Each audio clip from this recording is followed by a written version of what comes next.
기도하겠습니다. 참 좋으신 하나님 아버지, 오늘도 이날 주님의 허락하신 새해 첫 주일에 마음껏 주님을 찬양합니다.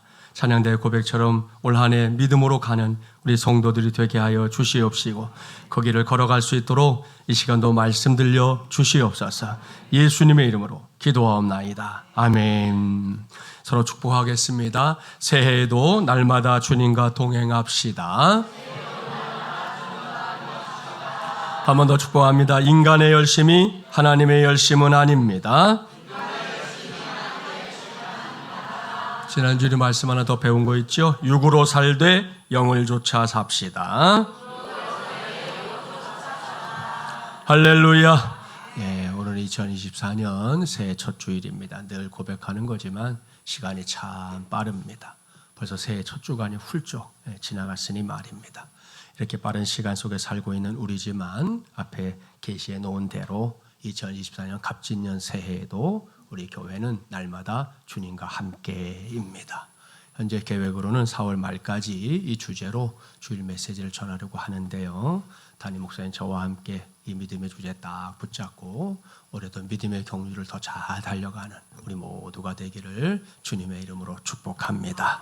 오늘 날마다 주님과 함께 26번째 시간입니다. 오늘은 오직 예수 외에는 아무도 보이지 아니하더라 라는 제목으로 하나님의 말씀을 전하도록 하겠습니다. 오늘 우리에게 주신 말씀은 변화산 사건이라는 이름으로 이렇게 널리 알려져 있습니다. 여러분이 알고 있는 대로 또 조금 전에 성경 우리 봉독했던 대로 공생의 이제 마지막 시간을 향해서 쭉 달려가고 있는 예수님이 어느 날 한 산에 올라가셨다는 거예요. 그러고는 그곳에서 변화된 모습을 보여주셨는데요. 본문 1절과 2절 우리 한 절씩 교독해 보겠습니다. 제가 먼저 읽지요. 엿새 후에 예수께서 베드로와 야고보와 그 형제 요한을 데리시고 따로 높은 산에 올라가셨더니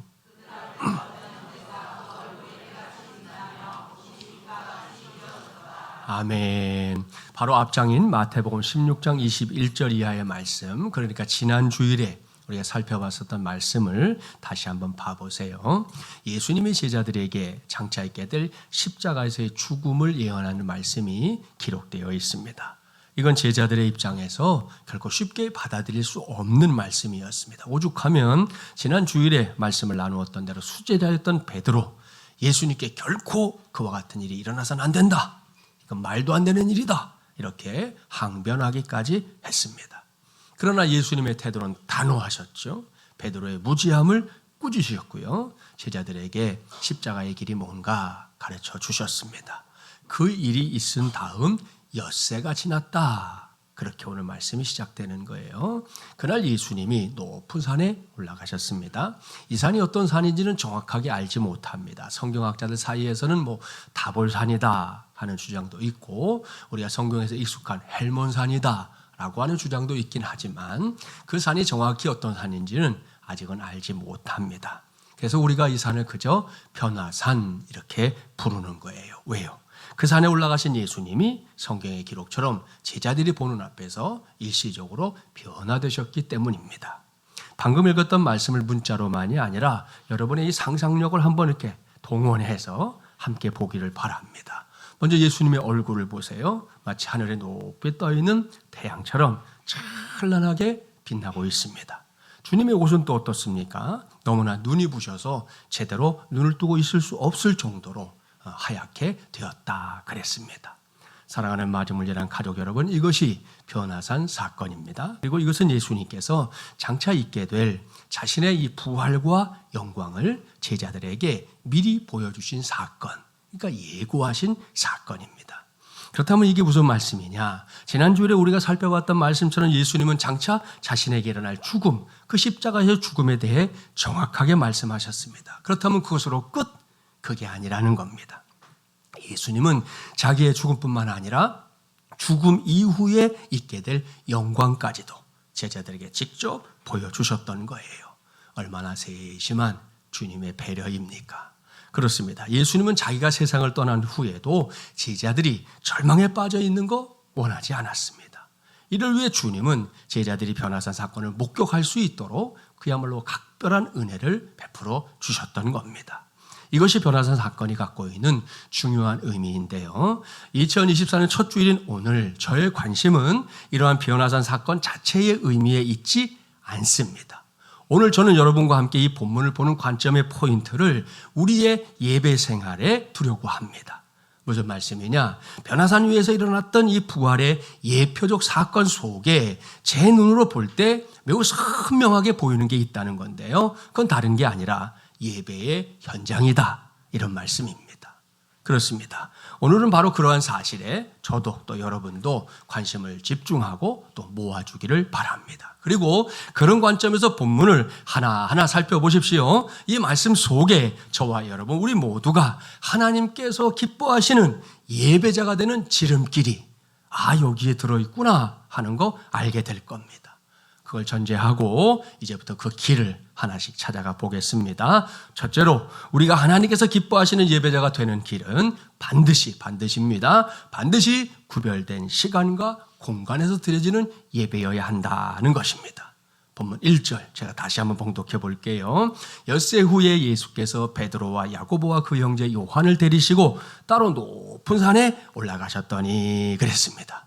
사랑하는 마지물예랑 가족 여러분, 이 말씀 중에서 엿새 후에 데리시고 따로 높은 산에 올라가셨더니 이 말씀에 주목하기를 바랍니다. 이건 참으로 귀한 말씀입니다. 왜요? 예수님께서 사랑하는 제자들에게 하늘의 영광을 보여주신 곳이 평범한 삶의 자리가 아니었다는 걸 분명하게 말씀해주고 있기 때문입니다. 그렇습니다. 일상의 시간이 아니라 특별한 시간이 필요했습니다. 흔한 장소가 아니라 구별된 장소가 필요했습니다. 저는 이것이 새해를 맞이하는 우리 모두가 함께 꿈꾸는 예배, 성령께서 우리 안에서 운행하시는 예배, 성경의 가르친 대로 한다면 영과 진리로 드리는 예배, 무엇보다 하나님이 기뻐하시는 예배자들이 드리는 모든 예배의 출발점이다, 이렇게 믿습니다. 물론 제가 이런 말을 드리면 혹 이런 반문을 던지는 성도들이 있을 수 있어요. 목사님, 예배는 삶이라고 했는데 꼭 그렇게 정해진 시간, 공간 강조해야 하는 겁니까? 이렇게 물을 수 있다는 거죠. 누구든지 이렇게 질문한다면 제가 할 수 있는 우선적인 대답은 물론입니다. 저도 우리의 예배가 지금 이곳에서 드려지는 게 전부가 아니다, 그 정도는 알고 있습니다. 오늘과 같은 주일에 이곳에서 드리는 예배는 다음 주일이 되기까지 한 주간 동안 우리가 드릴 모든 예배의 첫 시간이지요. 그 후에 우리의 예배는 이제 각자의 삶을 통해서 하나님께 여기서도 드려지고 저기서도 드려지고 가정에서도 드려지고 직장에서 드려지고 사람들 만나는 자리에 드려지고 아무튼 드려지다가 토요일 저녁 잠자리에 들 무렵이 되어서야 마치게 될 거예요. 이러한 삶을 살아내는 것이 진정한 예배라는 주장, 저도 얼마든지 동의합니다. 이건 그야말로 두말할 게 없어요. 그러나 그렇게 삶이 예배다, 이런 주장을 정확하게 어필하려고 한다면 오늘과 같이 주일에 드려지는 예배의 중요성부터 인정하는 것, 그것이 우리에게 선행되어야 한다는 겁니다. 무슨 말씀이냐? 일주일 중에 하나님을 예배하도록 분명하게 구별된 주님의 날을 적당하게 지키면서 때로는 부득이한 사정이 아닌 단순한 이유 때문에 주일을 제쳐두면서 삶이 예배입니다, 이렇게 주장하는 건 옳지 못하다, 그런 말씀이에요.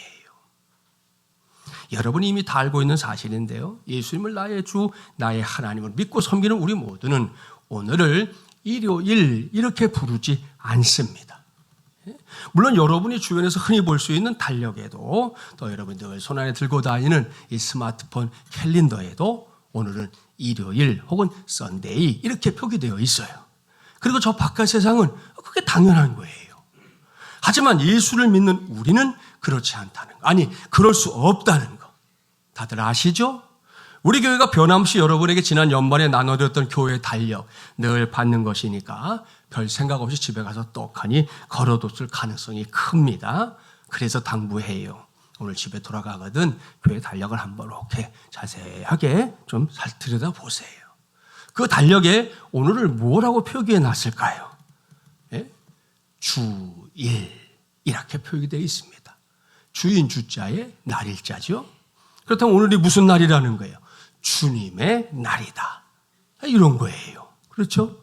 2000년 전에 나의 죄, 우리의 죄, 인류의 죄를 다 짊어지시고 십자가에 달려 돌아가셨지만 그게 끝이 아니라 사흘 만에 부활하신 우리 예수님, 바로 그 주님의 날, 그 주님이 주인공 되시는 날이다, 이런 뜻입니다. 맞습니까? 할렐루야. 자, 그게 맞는다면 다음 질문. 그렇다면 주님의 날은 뭘 하는 날입니까?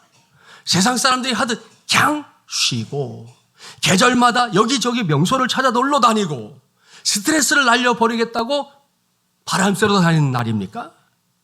아닙니다. 주님의 날은 말 그대로 저와 여러분을 포함해서 모든 인생들의 주인님이 되시는 하나님께 찬양하고 경배하고 영광을 돌리는 날, 한마디로 말하면 예배하는 날인 줄 믿습니다. 할렐루야. 자, 이것이 분명한 사실이고 이것이 진리이기 때문에 교회가 주일의 예배를 성도들에게 자꾸 강조하는 것이고요. 이것이 때마다 목사가 주일 성수에 힘써야 합니다 라고 심주어 외치는 가장 중요한 이유입니다. 그런데 현실은 어떤가? 제가 얼마 전에 읽었던 글을 하나 소개하려고 합니다. 미국의 찰스 알렌이라고 하는 박사님이 미국 전역, 미국이 어쨌든 그래도 예수 믿는 나라 아닙니까? 미국 전역의 크리스천들, 그들을 표본으로 신앙 상태를 조사한 연구 결과예요. 한번 들어보세요. 방금 말씀드린 대로 이건 내가 크리스천입니다 라고 밝힌 사람들만을 대상으로 진행된 설문조사입니다. 자, 응답자 중 20%는 주일 성수를 중요하게 생각하지 않고 있고 30%의 성도들은 기도를 할 줄 모르며 배울 생각이 없다, 이렇게 응답했습니다. 그리고 35%의 교인들이 일주일 중 성경을 한 장도 읽지 않는다 그랬고요. 여러분은 지금 엄청 읽은 거예요. 지난 한 주가 거의 하루에 3장씩 읽었죠. 그죠? 엄청나게 읽은 거예요. 아무튼 그랬어요. 그리고 자, 50%의 교인들은 헌금 생활을 제대로 하고 있지 않다 응답했습니다. 그리고 60%의 교인은 또 신앙서적 한 권도 사본 적이 없다 그랬고요. 75%의 교인은 교회 출석 외에 다른 직분을 맡고 있지 않고 앞으로도 맡을 생각이 없다, 이렇게 대답했습니다. 그런가 하면 자, 85%의 교인들은 신앙생활을 하면서 단 한 명에게도 전도해 본 적이 없다, 시도조차 해본 적이 없다, 이렇게 대답했고요. 그런데 그 다음이 중요합니다. 응답자들 모두, 그러니까 100%가 이구동성으로 대답한 게 있습니다. 그것은 모두가 다 천국에 가고 싶다 말했다는 거예요. 100%가 다 천국에 가고 싶다, 또 100%가 다 나는 천국에 갈 거다, 이렇게 믿었다는 그런 조사 결과입니다. 사랑하는 마주물리하는 가족 여러분, 이 결과를 여러분은 어떻게 생각합니까? 이 글을 소개한 사람이 이 글에 붙인 제목이 뭔지 아세요? 얌체 크리스천, 그렇게 제목을 붙였어요. 이 제목의 의미가 뭔지 이미 여러분들이 다 알 거기 때문에 저는 그 얘기 반복하지 않습니다. 물론 이건 우리나라 크리스천들을 대상으로 행한 조사는 아닙니다. 하지만 조사 결과를 하나하나 제가 읽어드렸지만 읽어보면 우리나라라고 해서 크게 다를까? 대단히 다를까? 그런 생각이 듭니다. 무엇보다 이 시간 제가 주제로 삼고 있는 주일 성수의 문제, 코로나 시대 이전에 비하면 많이 무너져 내린 것이 오늘 한국교회의 현실입니다. 우리 교회는 코로나 시대에도 오프라인 예배를 막 끝까지 붙잡았습니다. 여러분, 목사가 뒤에서 하는 얘기를 들을까요? 못 들을까요? 네, 들어요. 뭐라고 했겠어요? 목사님이 너무 고집스럽다, 그거 나라가 하라고 하는 건데 좀 따라야 하는 거 아니냐 등등 그런 소리들이 들렸어요. 네? 자, 아무튼 그렇게 들렸지만 저는 최후의 경우 담임 목사 혼자만 남더라도 예배는 포기할 수 없다, 그렇게 생각했고요. 그냥 그 생각한 걸 지켰을 뿐이에요. 그런데 감사하게도 마주물리하는 가족들이 함께 해줘서 우리 교회는 코로나 시대에 그야말로 크게 선방할 수 있었고요. 지금 와서는 우리 교회가 그런 고집을 부렸던 거, 당회를 비롯해서 여러 성도들이 그러길 잘했다, 이렇게 말해주는 그런 시기가 돼서 얼마나 감사한지 모릅니다. 그런데 요즘 밖에 나가서 목사님들을 만나보면 우리 교회처럼 코로나 시대 이전을 회복한 교회들이 많지 않습니다. 코로나 시대가 시작되자마자 사라진 사람들이 아직도 교회로 돌아오고 있지 않다는 거예요. 지금 몇 년째인데. 얼마 전에 제가 선교 강의하러 갔던 교회 있죠? 그 교회 갔더니 목사님이 한숨을 쉬면서 그 교회 교인들 무려 200명이 넘게 사라졌대.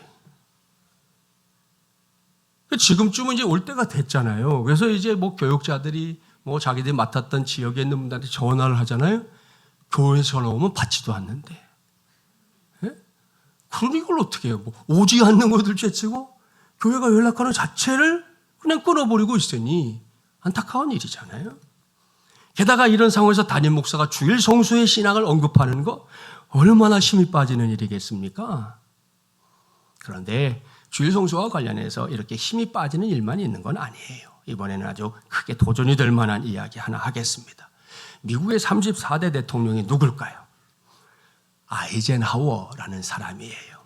그는 우리가 잘 알고 있는 링컨 대통령 못지않게 아주 철저한 믿음의 삶, 우리가 흔히 독실하다 그러죠.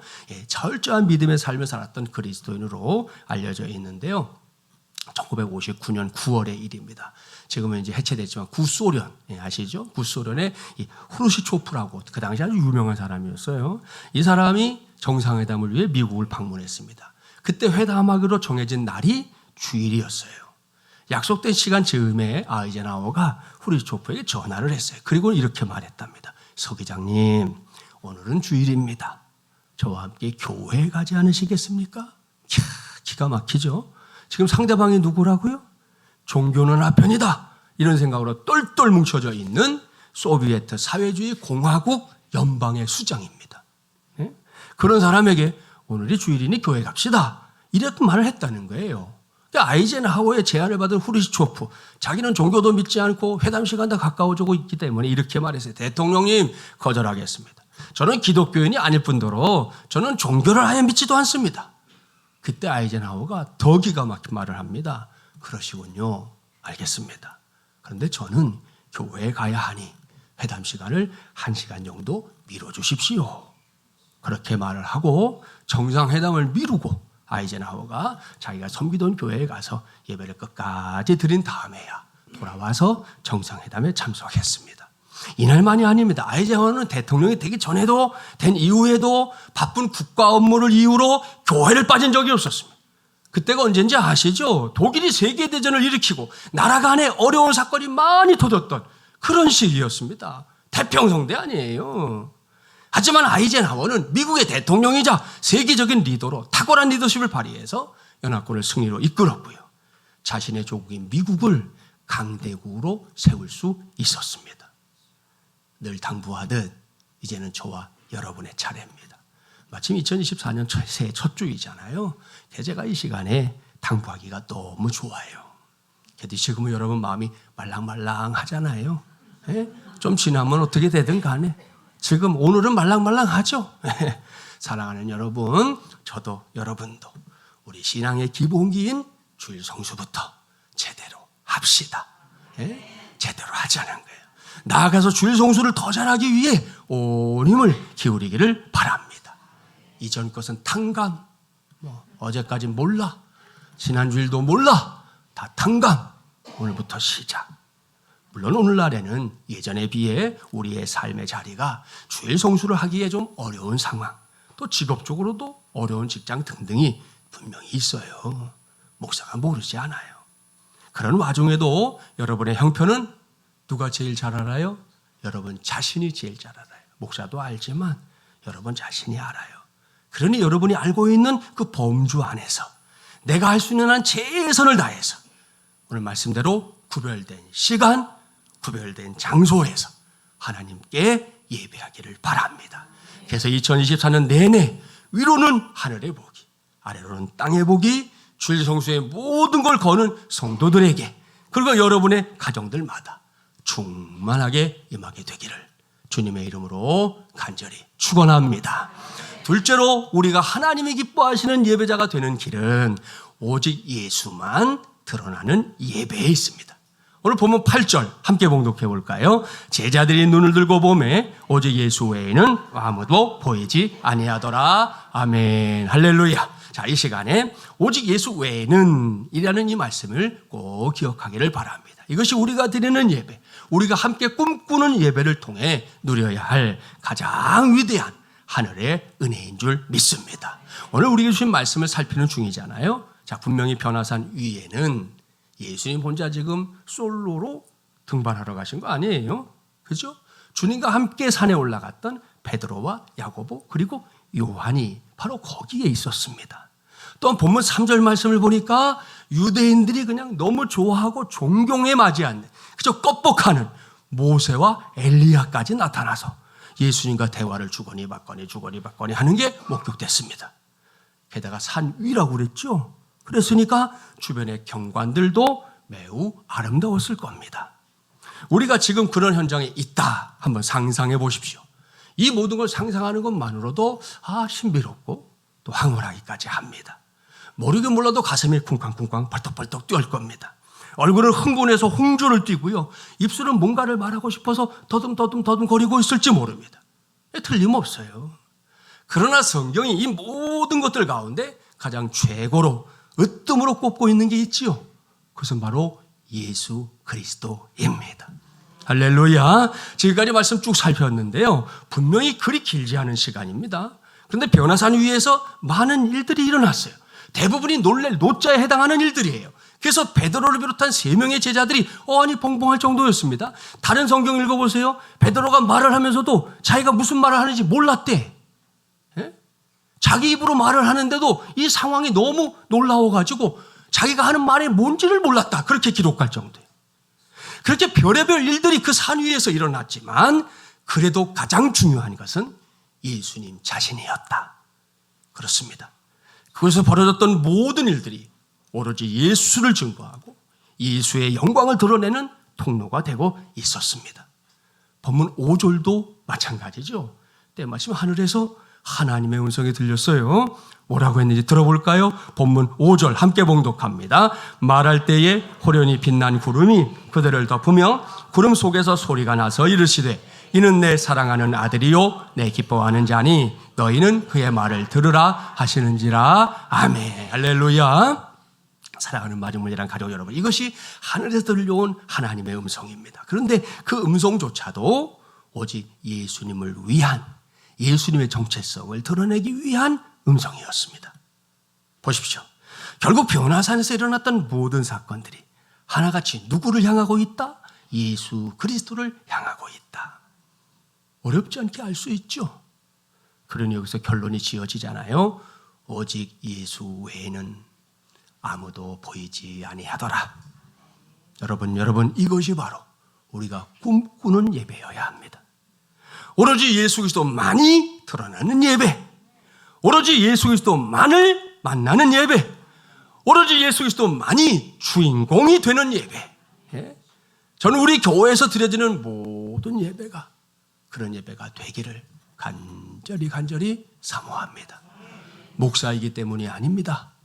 저도 그저 한 사람의 크리스찬으로 제가 드리는 예배가 그런 예배였으면 좋겠습니다.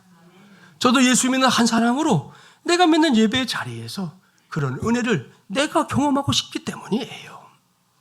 그런 소망을 품고 당장 우리 예배를 한번 들여다보세요. 예수님께 집중하는 것을 돕기 위해 사용되는 도구들이 눈에 보일 겁니다. 여러 종류의 악기들, 오늘 찬양팀도 있었고 찬양대의 아름다운 합창, 예배위원들의 섬김, 이제는 매우 익숙해진 영상 장비에 이르기까지 여러 도구들이 우리 예배를 지금 돕고 있습니다. 따라서 이 모두는 반드시 예배 안에서 뭘 해야 돼요? 예수 그리스도만을 드러내는 일에 쓰여야 하는 겁니다. 결코 예배를 방해하는 도구가 되면 안 된다, 이런 말씀이에요. 무슨 말씀인지 아시죠? 그렇다면 이런 상황 속에서 오직 예수만 드러나는 예배를 드리려면 우리가 어떤 마음을 가져야 할까요? 그 마음이 어떤 마음인지 알게 해주는 아주 좋은 실화가 있습니다. 지금은 이제 우리 교단에 속해 있는 안산제일교회 원로 목사님이 되신 고훈 목사님의 고백입니다. 이 목사님이 목회를 정년까지 하시긴 했는데요. 그 과정에서 특별히 이 암 투병을 많이 하셨어요. 그것도 한 가지 암도 아니에요. 위암에 췌장암, 십이지장암, 임파선암 등등이 막 온몸에 거미줄처럼 퍼져서 당시에 의학적 생존 가능성이 0%. 의사가 그러는 게 0%. 그러니까 이 목사님은 내일을 맞이하는 게 기적이에요. 뭐 오늘 죽는다, 내일 죽는다, 아무 달라질 게 없어요. 그냥 죽는 걸로 알고 살았으니까 하루하루가 기적이었어요. 그러다가 8년 차가 돼서 말기 암투병을 하게 됐는데요. 폐혈증, 합병증까지 겹쳐서 5일 동안 완전히 의식을 잃었던 적이 있었습니다. 의식을 잃은 그 시간에 또 장기들까지 기능을 잃어가지고 그중에 어떤 장기는 심지어 부패하기 시작했어요. 제 기능을 못하니까. 당시 안산제일교회 아이들부터 장년들까지 모든 성도들이 금식과 철야로 중보기도에 땀과 피눈물을 쏟았다고 합니다. 그때 목사님이 고백합니다. 자신이 성도들의 그 기도 물방울 위에 서 있었다. 이렇게 고백해요. 그런 와중에 목사님이 하나님의 은혜로 본 게 있었어요. 그것은 바다의 작은 물고기, 공중의 작은 새, 그리고 길섭의 보잘것없는 들풀까지 먹이시고 키우시고 지키시는 하나님의 손길이었습니다. 그때 목사님이 주님을 향해 남긴 간절한 고백과 기도가 그분의 저서에도 남아있어요. 들어보세요. 나는 주님을 사랑합니다. 내게는 주님밖에 아무도 없습니다. 나의 힘이 되신 하나님, 그 무한한 힘과 능력 누구에게 주시려고 갖고 계십니까? 그 힘 많이도 말고요. 제가 일어나 걸을 수 있게 조금만 주십시오. 나의 힘이신 하나님, 나는 주님밖에 없습니다. 제가 쓰러지면 주의 곁에 있어 좋으나 저 어린 양무리는 나처럼 주님의 힘과 지혜와 은혜가 절실할 때 낙심하고 실망하여 감히 기도하지 못할 것입니다. 하나님, 저에게 조금만 힘을 주십시오. 제가 일어나 걸을 수 있도록 힘을 주십시오. 목사님이 죽음에 직면한 상황 속에서 5일 동안 이 기도만 했다는 겁니다. 그리고 하나님은 목사님의 기도에 응답해 주셨습니다. 결국 하나님 주신 힘으로 병석에서 일어났고요. 정년이 되기까지 열심히 목회하다가 지난 2016년에 원로 목사님으로 추대가 돼서 이분이 시인이거든요. 지금도 크리스찬 시인으로 활동하시면서 여생을 살아가는 중에 있습니다. 할렐루야. 사랑하는 여러분, 여기서 우리는 오로지 예수 그리스도만이 드러나는 예배, 오로지 예수 그리스도만을 만나는 예배, 오로지 예수 그리스도만이 주인공 되는 예배를 드릴 때 어떤 마음가짐을 가져야 할지 배울 수 있습니다. 한마디로 말해볼까요? 딴 생각이 안 나는 거예요. 예배하는데 딴 생각이 안 나는 거예요. 적어도 하나님을 예배하는 그 시간만큼은 언제나 서나 당신 생각이 아니고요. 고 목사님처럼 언제나 서나 오직 예수여야 하는 거. 그런 마음가짐을 말하는 겁니다. 궁금하세요? 당장 며칠 동안 금식해보면 말하지 않아도 알아요. 그렇게 되면 정말이지 다른 생각이 하나도 나지 않습니다. 오로지 밥 한 그릇. 기계 시간이 길어지면요, 여러분 눈앞에서 밥 한 그릇이 왔다 갔다 하는 환상에 보일지도 몰라요. 그거예요, 그거. 딴 생각이 안 나는 거. 바로 그 마음이 오직 예수입니다. 찬송가 288장 잘 아는 찬송이에요. 그 찬송을 이 시간에 오직 예수라는 심정으로 한번 1절과 3절만 같이 우리 불러봅시다.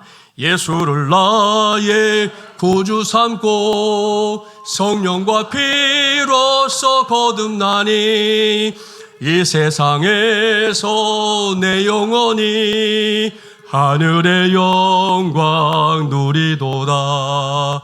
이것이 나의 간증이요 이것이 나의 찬송일세. 나 사는 동안 끊임없이 구주를 찬송하리로다. 3절입니다. 주 안에 기쁨 누림으로 마음의 풍랑이 잔잔하니 세상과 나는 간 곳 없고 구속한 주만 보이도다. 아멘.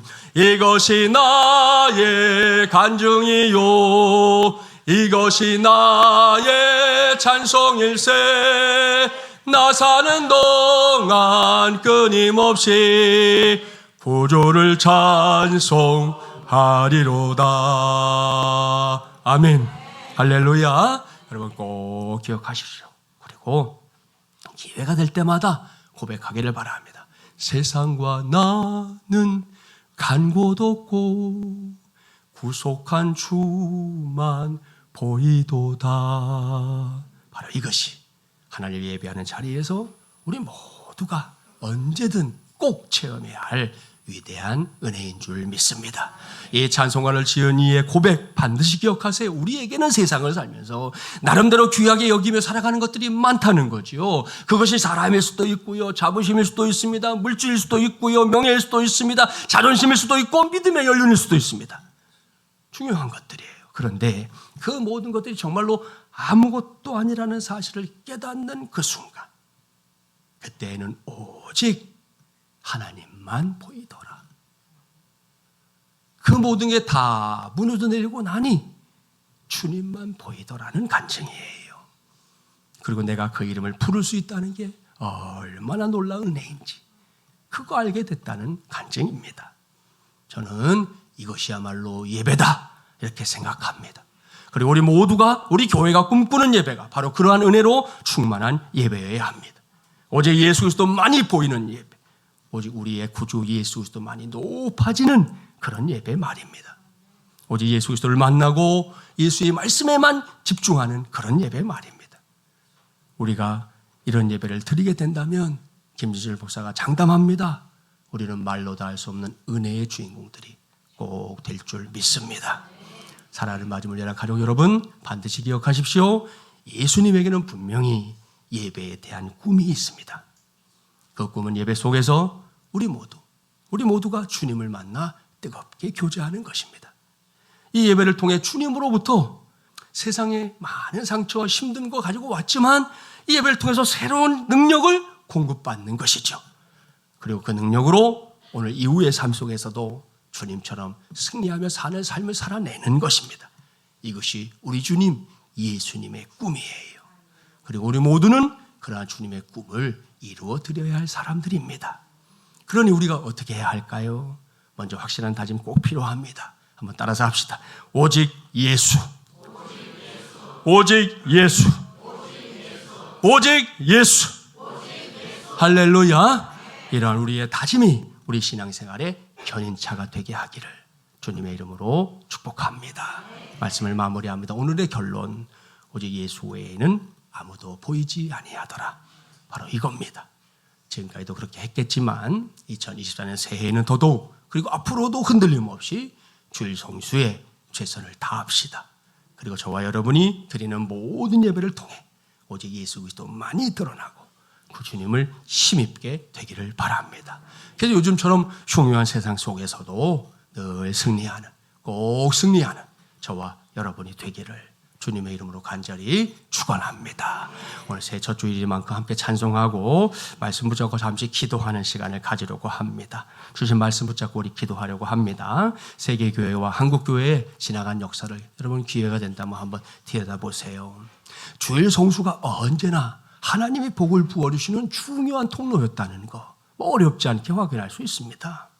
그러한 복과 은혜가 주일 성수에 힘쓰는 마지못이라는 가족들과 삶 속에 왕성하게 증명되는 2024년이 되게 하여 주시옵소서 기도하시고요. 두 번째, 오직 예수 아시죠? 이것만이 우리가 예배하는 시간마다 단단히 붙잡아야 할 믿음의 고백입니다. 우리 교회에서 드려지는 모든 예배가 그런 예배가 될 수 있도록 이 시간 중보해서 함께 기도해 주기를 바랍니다. 주께 가까이 찬송하고 함께 우리 기도합시다.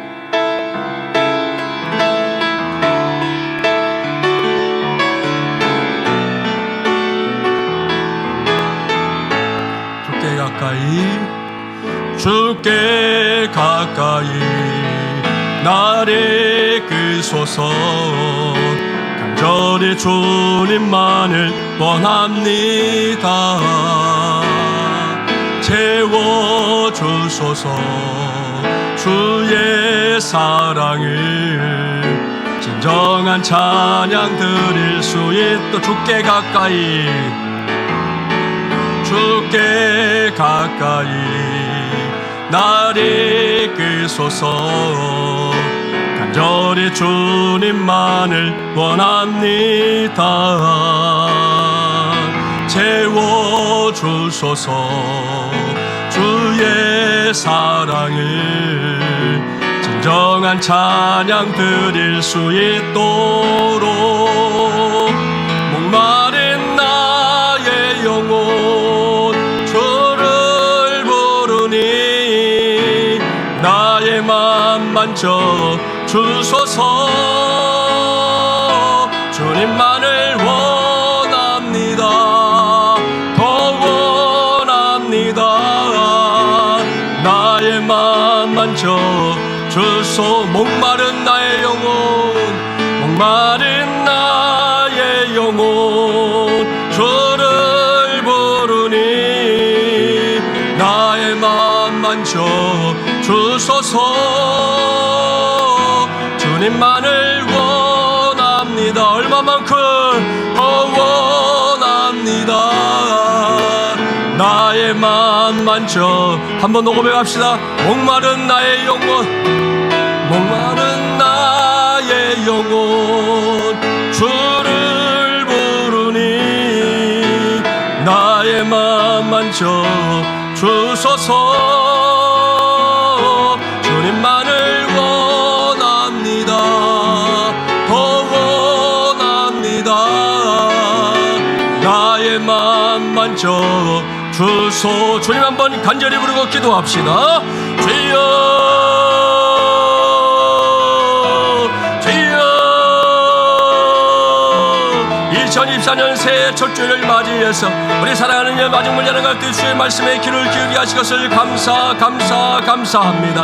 하나님 아버지, 우리는 예수를 믿는 사람들입니다. 예수의 제자들입니다. 하나님의 자녀들입니다. 우리의 신분, 우리의 본분을 잊지 않게 도와주시옵시고 오늘 말씀 주셨지요. 하나님 아버지, 하나님 우리가 하나님 기뻐하시는 예배자가 되는 것을 원하십니다. 그래서 허락하신 것이 무엇입니까? 구별된 시간과 구별된 장소인 것을 우리에게 말씀해 주셨습니다. 하나님 아버지, 2024년 살아가면서 우리 모든 마음을 예난 것들이 구별된 시간과 구별된 장소, 오늘과 같은 이 주일 예배, 주일 성수하는 것에 우리의 모든 것을 걸 수 있도록 주님 역사하여 주시옵소서. 하나님 아버지, 이렇게 우리의 믿음 생활을 하지 아니하면 우리는 세상의 물결에 넘어질 수밖에 없는 자들입니다. 세상이 얼마나 흉하고 얼마나 무섭게 달려들고 있는 시대인지 이미 우리가 체감하고 있지 않습니까? 하나님 아버지, 간절히 바르고 원하는 사랑하는 성도들 모두가 이와 하나님의 뜻을 깨닫게 하시고 우리가 이렇게 주일에 예배드리는 이유는 다른 것이 아닙니다. 우리 주님이 주신 새로운 힘을 덧입기 위해서입니다. 세상을 향해 살아갈 수 있는 용기와 담대함을 갖기 위해서입니다. 잊지 않게 도와주시고 이 같은 믿음의 역사를 위해서 오늘도 부르짖어 기도하는 성도들에게 주님 역사하여 주셔서 이 예배가 정말 하나님이 기뻐하시는 예배 되게 하시고 무엇보다 오직 예수만 드러나는 예배가 되기를 원합니다. 오직 예수 외에는 아무것도 보이지 아니했답니다. 하나님 아버지, 그것이 변화산 위의 사건이었고 오늘 우리의 사건이 되기를 원합니다. 하나님 아버지, 시간 사는 성도들이 부르짖어 기도하오니 우리의 기도 응답하여 주시고 이 안에를 살아가면서 우리 모두에게 하나님 아버지가 오직 예수만 드러나는 예배의 주인공, 그 같은 예배의 주인공이 되어서 하나님 예배의 승리자가 되게 하시고 인생의 승리가 될 수 있도록 인도해 주시기를 원하옵고 기도합니다. 하나님 아버지께서 우리 모두가 예배할 때 우리가 집중해야 될 것이 무엇인지를 알게 도와주시옵시고 우리가 주님께 집중하고 주님만이 드러나는 예배, 주님만 만나는 예배, 주님을 힘으로 덧입는 예배가 될 수 있도록 우리의 예배 시간 현장마다 주님 역사해 주시고 함께 해주시기를 간절히 소원하고 기도합니다. 우리의 기도 응답하여 주시고 하나님 밑에서 이룰 수 있는 믿음의 역사 우리가 허락하여 주시옵소서. 전능하시고 자비로우신 하나님 아버지, 참 감사합니다. 2024년 우리가 이렇게 밟고 있지만 하나님, 이것이 어찌 우리의 힘과 노력으로 된 것이겠습니까? 지난해에서 이 해로 넘어오지 못하고 세상을 떠난 이들도 세상 곳곳에 넘쳐납니다. 하나님, 우리에게 기회를 주신 겁니다. 이 한 해를 살아가면서 오늘 말씀 주신 것처럼 주일 성수가 우리에게 복을 부어주시는 분명한 통로인 거 잊지 않게 하시고 하나님의 복과 은혜를 누리며 사는 데 있어서 주일 성수의 신앙으로 단단히 무장하고 반드시 구별된 시간, 구별된 장소에서 주님께 예배하는 것, 우리의 본분이요 사명인 줄 알고 최선을 다하는 성도들로 굳건하게 세워지게 하여 주옵소서. 코로나 시대를 살아가면서 한국교회 전체가, 아니 전 세계가 이와 같은 신앙이 흔들린 채, 뿌리채 흔들린 채 살아가고 있는 것이 현실입니다. 주님 구합니다. 우리 교회는 물론이고 온 세계 교회 곳곳마다 다시금 주일 성수의 신앙이 불듯 일어나게 하여 주시옵시고 그 신앙을 통해서 다시금 하나님의 나라를 온 열방에 선포하는 온 세계 교회, 우리 교회 되게 하여 주시옵소서. 또한 하나님 아버지, 우리 예배가 어떤 예배가 되어야 되는지 분명하게 성경 말씀합니다. 오직 예수 외에는 아무것도 보이지 아니하더라 말씀했습니다. 하나님, 이것이 우리의 예배가 되기를 원합니다. 우리 예수님 많이 드러나게 하시고, 예수님 많이 주인공 되게 하시고, 예수의 말씀만이 선포되게 하시고, 예수를 만나 새로운 힘을 덧입는 믿음의 역사가 우리 예배의 시간마다 일어날 수 있도록 성령님 역사하여 주시옵소서. 예수님의 이름으로 기도하옵나이다. 아멘.